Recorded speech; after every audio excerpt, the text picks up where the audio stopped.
The StarChild by Oscar Wilde. Once upon a time, two poor woodcutters were making their way home through a great pine forest. It was winter, and a night of bitter cold. The snow lay thick upon the ground and upon the branches of the trees. The frost kept snapping the little twigs on either side of them as they passed. And when they came to the mountain torrent, she was hanging motionless in air, for the Ice King had kissed her. So cold was it that even the animals and the birds did not know what to make of it. "Ugh!" snarled the wolf, as he limped through the brushwood with his tail between his legs. "This is perfectly monstrous weather. Why doesn't the government look to it?" "Wheat, wheat, wheat," twittered the green linnets. "The old earth is dead, and they have laid her out in her white shroud." "The earth is going to be married, and this is her bridal dress," whispered the turtle doves to each other. Their little pink feet were quite frostbitten, but they felt that it was their duty to take a romantic view of the situation. "Nonsense!" growled the wolf. "I tell you that it is all the fault of the government, and if you don't believe me, I shall eat you." The wolf had a thoroughly practical mind, and was never at a loss for a good argument. "Well, for my own part," said the woodpecker, who was a born philosopher, "I don't care an atomic theory for explanations. If a thing is so, it is so, and at present it is terribly cold." Terribly cold it certainly was. The little squirrels who lived inside the tall fir tree kept rubbing each other's noses to keep themselves warm, and the rabbits curled themselves up in their holes and did not venture even to look out of doors. The only people who seemed to enjoy it were the great horned owls. Their feathers were quite stiff with rime, but they did not mind, and they rolled their large yellow eyes, and called out to each other across the forest, "Tu-whit, tu-whoo, tu-whit, tu-whoo! What delightful weather we are having!" On and on went the two woodcutters, blowing lustily upon their fingers, and stamping with their huge iron-shod boots upon the caked snow. Once they sank into a deep drift, and came out as white as millers are when the stones are grinding, and once they slipped on the hard smooth ice where the marsh water was frozen, and their faggots fell out of their bundles, and they had to pick them up and bind them together again. And once they thought they had lost their way, and a great terror seized on them, for they knew that the snow is cruel to those who sleep in her arms. But they put their trust in the good Saint Martin, who watches over all travellers, and retraced their steps, and went warily, and at last they reached the outskirts of the forest, and saw, far down in the valley beneath them, the lights of the village in which they dwelt. So overjoyed were they at their deliverance that they laughed aloud, and the earth seemed to them like a flower of silver, and the moon like a flower of gold. Yet after that they had laughed they became sad, for they remembered their poverty, and one of them said to the other, "Why did we make merry, seeing that life is for the rich, and not for such as we are? Better that we had died of cold in the forest, or that some wild beast had fallen upon us and slain us." "Truly," answered his companion, "much is given to some, and little is given to others. Injustice has parcelled out the world, nor is there equal division of aught save of sorrow." But as they were bewailing their misery to each other, this strange thing happened. There fell from heaven a very bright and beautiful star. It slipped down the side of the sky, passing by the other stars in its course, and as they watched it wondering, it seemed to sink behind a clump of willow trees that stood by a little sheepfold no more than a stone's throw away. "Why, there is a crook of gold for whoever finds it," they cried, and they set to and ran, so eager were they for the gold.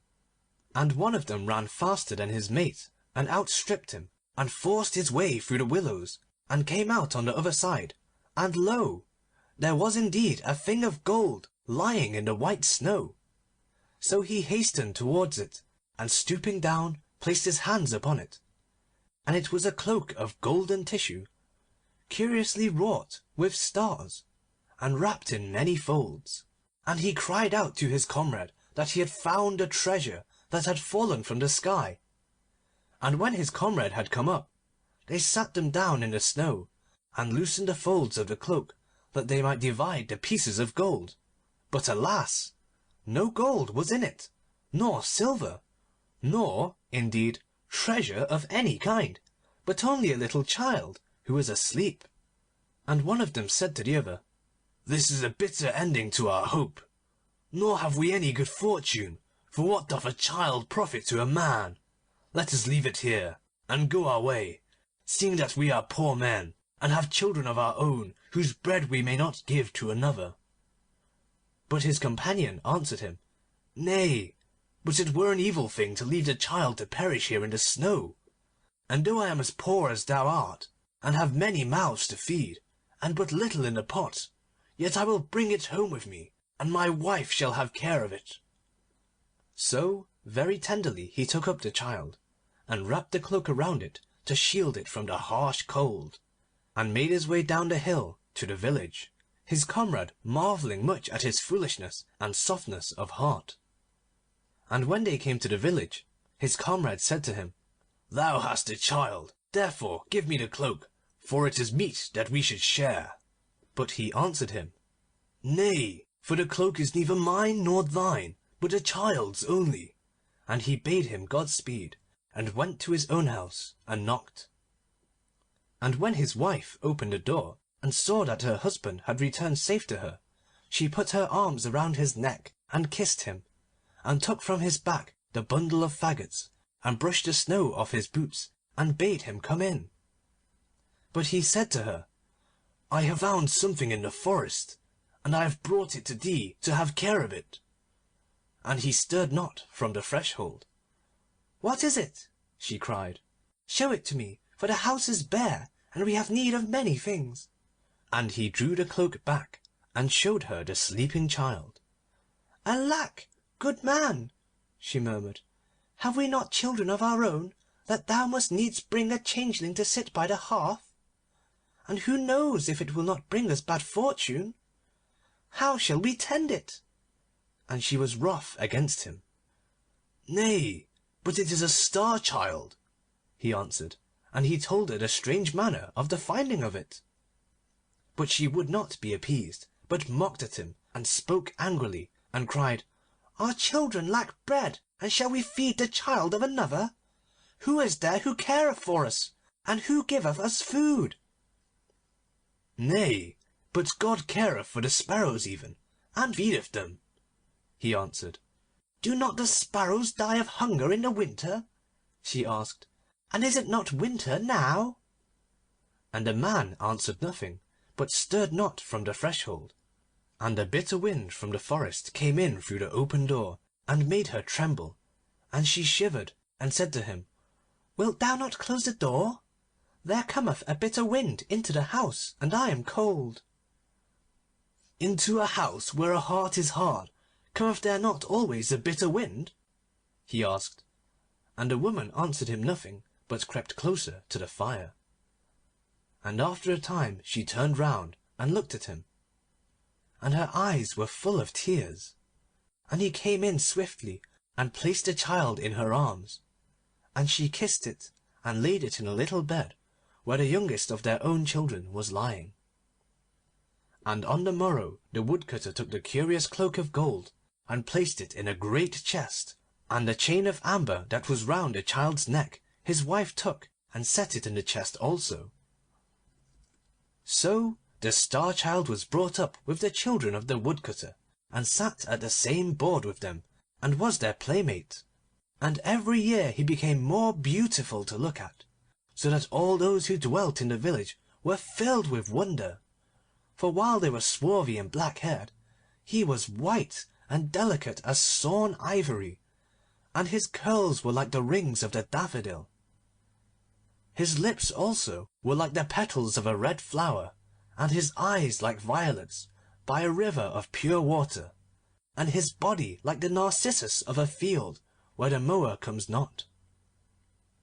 Yet did his beauty work him evil, for he grew proud and cruel and selfish. The children of the Woodcutter and the other children of the village he despised, saying that they were of mean parentage, while he was noble, being sprang from a star, and he made himself master over them, and called them his servants. No pity had he for the poor, or for those who were blind or maimed or in any way afflicted, but would cast stones at them, and drive them forth onto the highway, and bid them beg their bread elsewhere, so that none save the outlaws came twice to that village to ask for alms.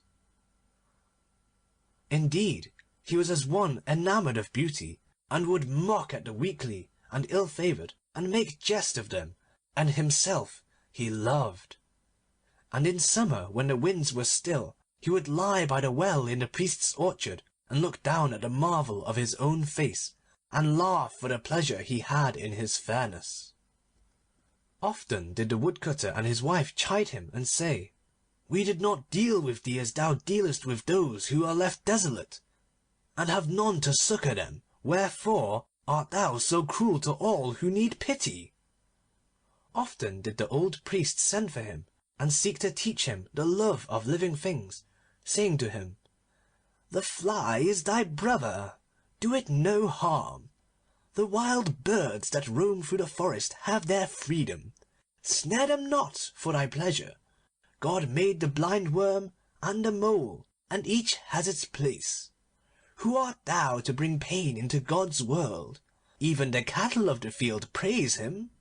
But the StarChild heeded not their words, but would frown and flout, and go back to his companions and lead them. And his companions followed him, for he was fair and fleet of foot, and could dance and pipe and make music. And wherever the StarChild led them, they followed, and whatever the StarChild bade them do, that did they. And when he pierced with a sharp reed the dim eyes of the mole, they laughed, and when he cast stones at the leper, they laughed also. And in all things he ruled them, and they became hard of heart, even as he was. Now there passed one day through the village a poor beggar woman. Her garments were torn and ragged, and her feet were bleeding from the rough road on which she had travelled, and she was in very evil plight. And being weary, she sat her down under a chestnut tree to rest. But when the StarChild saw her, he said to his companions, "See, there sitteth a foul beggar woman under that fair and green-leaved tree. Come, let us drive her hence, for she is ugly and ill-favoured." So he came near, and threw stones at her, and mocked her, and she looked at him with terror in her eyes, nor did she move her gaze from him. And when the Woodcutter, who was cleaving logs in a haggard hard by, saw what the StarChild was doing, he ran up and rebuked him, and said to him, "Surely thou art hard of heart and knowest not mercy. For what evil has this poor woman done to thee, that thou shouldst treat her in this wise?" And the StarChild grew red with anger, and stamped his foot upon the ground, and said, "Who art thou to question me what I do? I am no son of thine to do thy bidding." "Thou speakest truly," answered the Woodcutter, "yet did I show thee pity when I found thee in the forest." And when the woman heard these words, she gave a loud cry, and fell into a swoon. And the Woodcutter carried her to his own house, and his wife had care of her.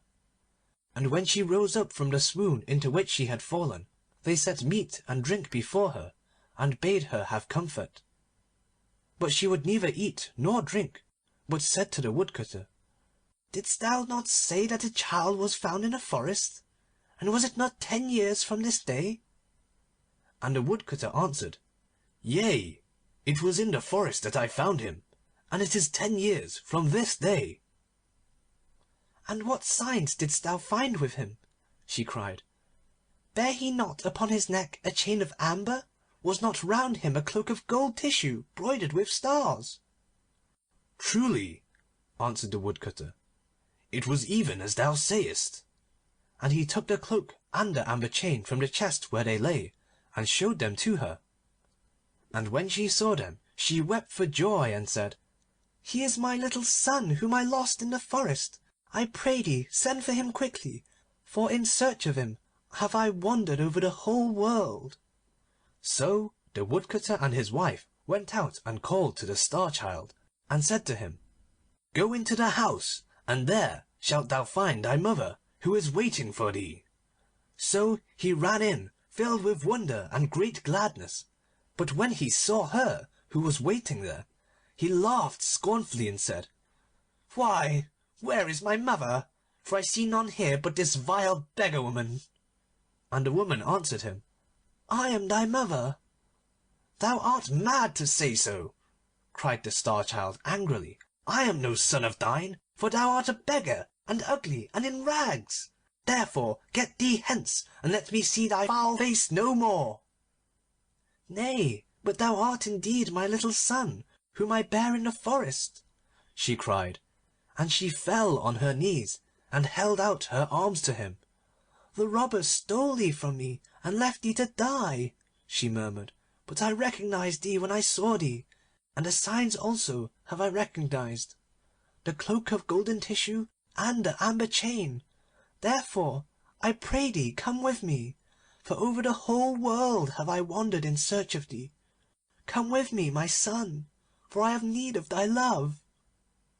But the Star-Child stirred not from his place, but shut the doors of his heart against her, nor was there any sound heard save the sound of the woman weeping for pain. And at last he spoke to her, and his voice was hard and bitter. "If in very truth thou art my mother," he said, "it had been better hadst thou stayed away, and not come here to bring me to shame, seeing that I thought I was the child of some star, and not a beggar's child, as thou tellest me that I am. Therefore get thee hence, and let me see thee no more." "Alas, my son," she cried, "wilt thou not kiss me before I go? For I have suffered much to find thee." "Nay," said the Star-Child, "but thou art too foul to look at, and rather would I kiss the adder or the toad than thee." So the woman rose up and went away into the forest, weeping bitterly. And when the Star-Child saw that she had gone, he was glad, and ran back to his playmates that he might play with them. But when they beheld him coming, they mocked him and said, "Why, thou art as foul as the toad, and as loathsome as the adder. Get thee hence, for we will not suffer thee to play with us." And they drave him out of the garden. And the Star-Child frowned, and said to himself, "What is this that they say to me? I will go to the well of water, and look into it, and it shall tell me of my beauty." So he went to the well of water, and looked into it, and lo! his face was as the face of a toad, and his body was sealed like an adder. And he flung himself down on the grass and wept, and said to himself, "Surely this has come upon me by reason of my sin, for I have denied my mother, and driven her away, and been proud and cruel to her. Wherefore I will go and seek her through the whole world, nor will I rest till I have found her." And there came to him the little daughter of the Woodcutter, and she put her hand upon his shoulder and said, "What doth it matter if thou hast lost thy comeliness? Stay with us, and I will not mock at thee." And he said to her, "Nay, but I have been cruel to my mother, and as a punishment has this evil been sent to me. Wherefore I must go hence, and wander through the world till I find her, and she give me her forgiveness." So he ran away into the forest, and called out to his mother to come to him, but there was no answer.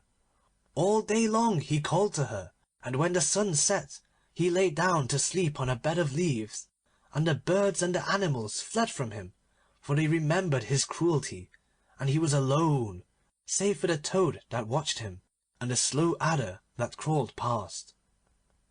And in the morning he rose up, and plucked some bitter berries from the trees and ate them, and took his way through the great wood, weeping sorely.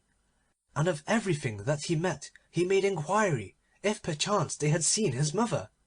He said to the mole, "Thou canst go beneath the earth. Tell me, is my mother there?" And the mole answered, "Thou hast blinded mine eyes. How should I know?" And he said to the linnet, thou canst fly over the tops of the tall trees, and canst see the whole world. Tell me, canst thou see my mother?' And the linnet answered, 'Thou hast clipped my wings for thy pleasure. How should I fly?'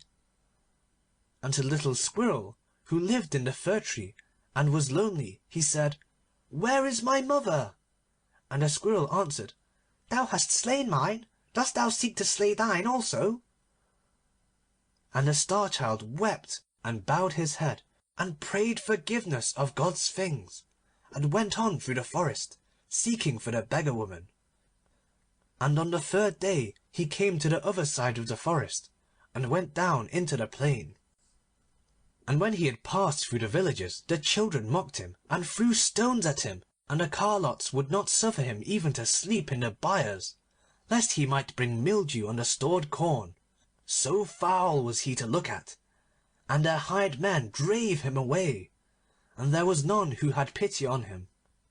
Nor could he hear anywhere of the Beggar Woman who was his mother, though for the space of 3 years he wandered over the world, and often seemed to see her on the road in front of him, and would call to her, and run after her till the sharp flints made his feet to bleed, but overtake her he could not.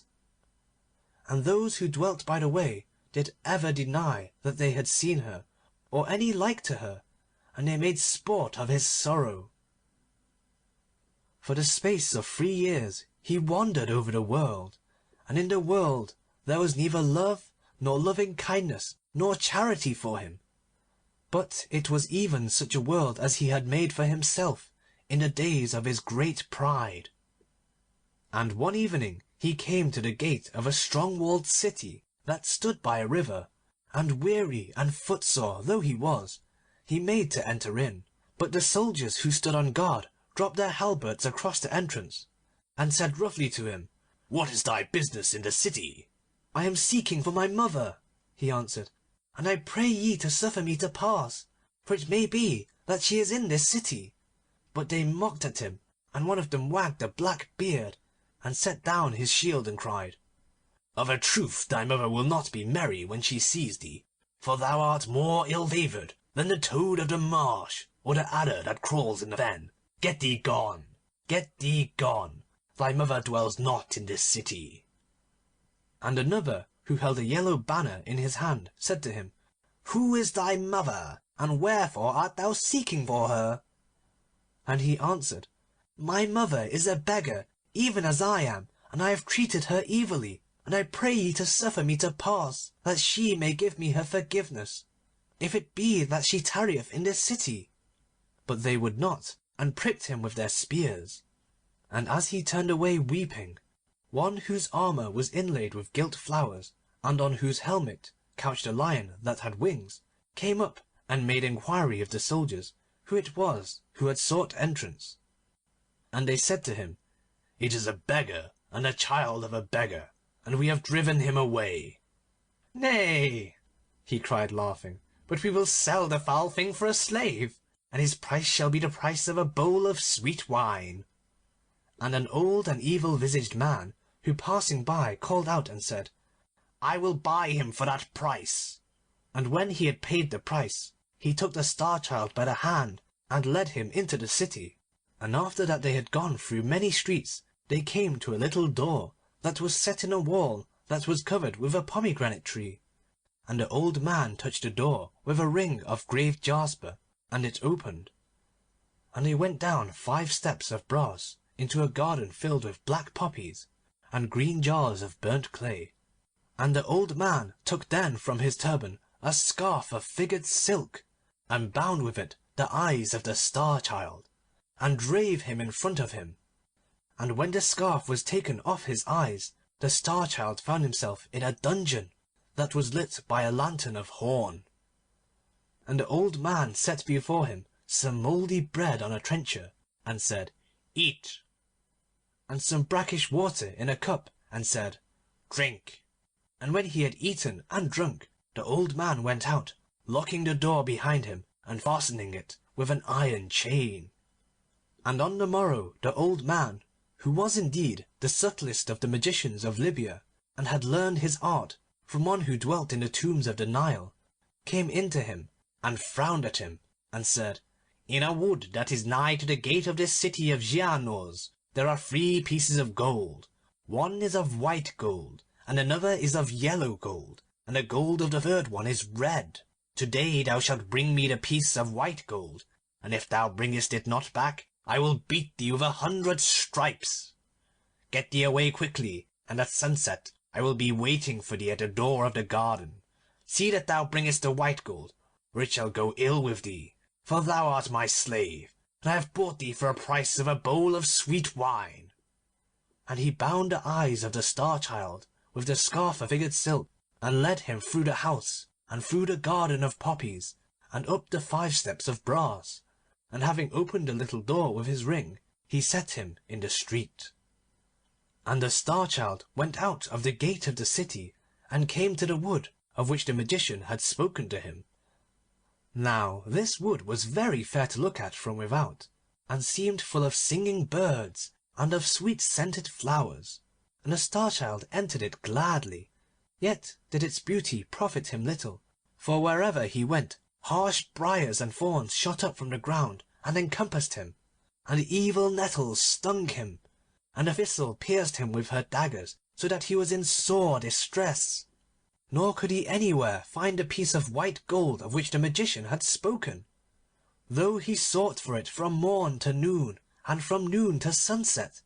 And at sunset he set his face towards home, weeping bitterly, for he knew what fate was in store for him. But when he reached the outskirts of the wood, he heard from a thicket a cry as of some one in pain, and forgetting his own sorrow, he ran back to the place, and saw there a little hare caught in a trap that some hunter had set for it. And the Star-Child had pity on it, and released it, and said to it, "I am myself but a slave, yet may I give thee thy freedom." And the hare answered him, and said, "Surely thou hast given me freedom, and what shall I give thee in return?" And the Star-Child said to it, "I am seeking for a piece of white gold, nor can I anywhere find it, and if I bring it not to my master, he will beat me." "Come thou with me," said the hare, "and I will lead thee to it, for I know where it is hidden, and for what purpose." So the Star-Child went with the hare, and lo! in the cleft of a great oak he saw the piece of white gold that he was seeking. And he was filled with joy, and seized it, and said to the hare, "The service that I did to thee thou hast rendered back again many times over, and the kindness that I showed thee thou hast repaid 100-fold." "Nay," answered the hare, "but as thou dealt with me, so I did deal with thee." And it ran away swiftly, and the Star-Child went towards the city. Now at the gate of the city there was seated one who was a leper. Over his face hung a cowl of grey linen, and through the eyelets his eyes gleamed like red coals. And when he saw the Star-Child coming, he struck upon a wooden bowl, and clattered his bell, and called out to him, and said, "Give me a piece of money, or I must die of hunger, for they have thrust me out of the city, and there is no one who has pity on me." "Alas!" cried the Star-Child, "I have but 1 piece of money in my wallet, and if I bring it not to my master, he will beat me, for I am his slave." But the leper entreated him, and prayed of him, till the Star-Child had pity, and gave him the piece of white gold. And when he came to the magician's house, the magician opened to him, and brought him in, and said to him, "Hast thou the piece of white gold?" And the child answered, "I have it not." So the magician fell upon him, and beat him, and set before him an empty trencher, and said, "Eat," and an empty cup, and said, "Drink," and flung him again into the dungeon. And on the morrow the magician came to him, and said, "If to-day thou bringest me not the piece of yellow gold, I will surely keep thee as my slave, and give thee 300 stripes." So the Star-Child went to the wood, and all day long he searched for the piece of yellow gold, but nowhere could he find it. And at sunset he sat him down, and began to weep. And as he was weeping, there came to him the little hare that he had rescued from the trap. And the hare said to him, "Why art thou weeping? And what dost thou seek in the wood?" And the Star-Child answered, "I am seeking for a piece of yellow gold that is hidden here, and if I find it not, my master will beat me and keep me as a slave." "Follow me," cried the hare, and it ran through the wood till it came to a pool of water, and at the bottom of the pool the piece of yellow gold was lying. "How shall I thank thee?" said the Star-Child, "for lo! this is the second time that you have succoured me."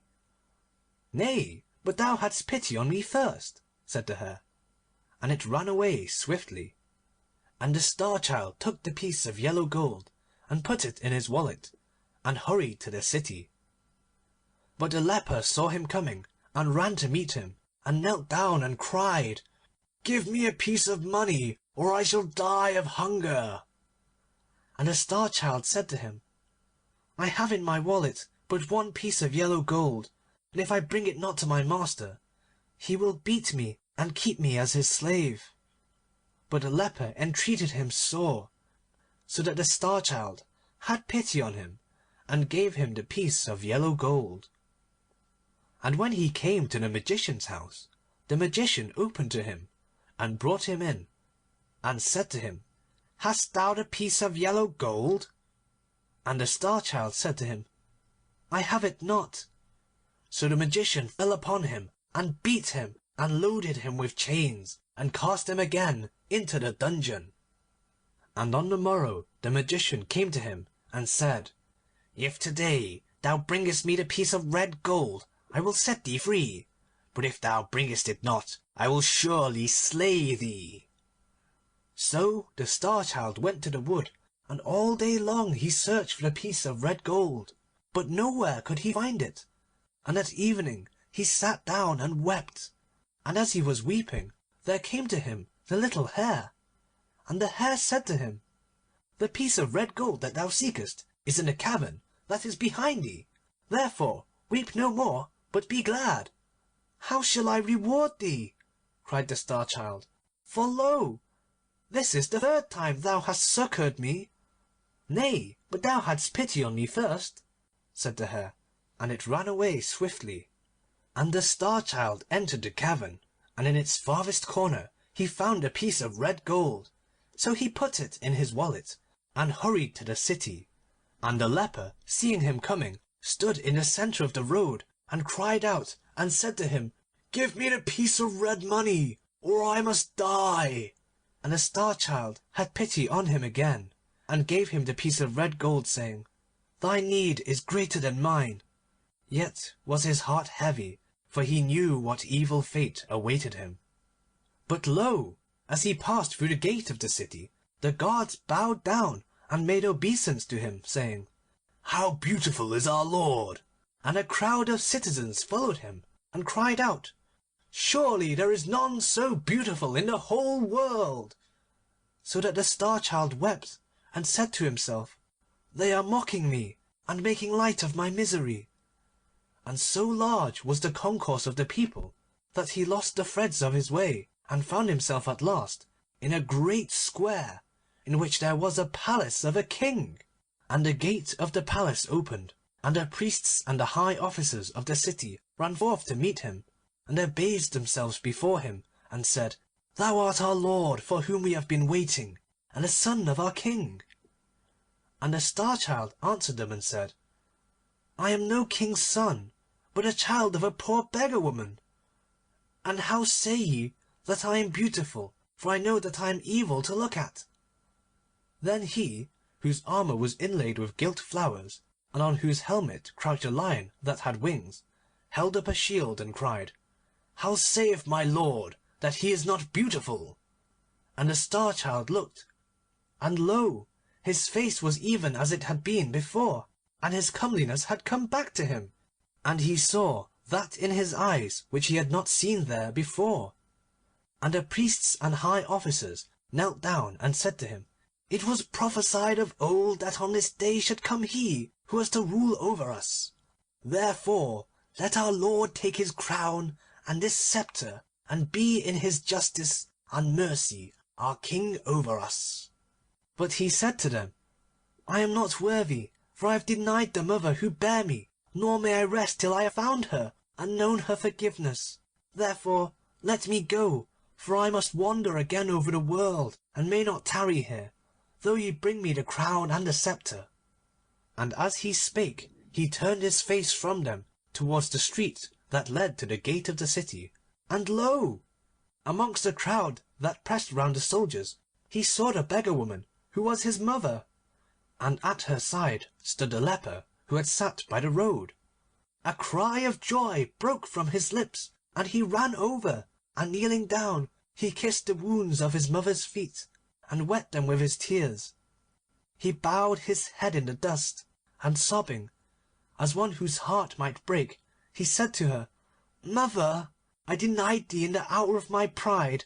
Accept me in the hour of my humility. Mother, I gave thee hatred. Do thou give me love. Mother, I rejected thee. Receive thy child now." But the beggar woman answered him not a word. And he reached out his hands and clasped the white feet of the leper, and said to him, "Thrice did I give thee of my mercy. Bid thy mother speak to me at once." But the leper answered him not a word. And he sobbed again, and said, "Mother, my suffering is greater than I can bear. Give me thy forgiveness, and let me go back to the forest."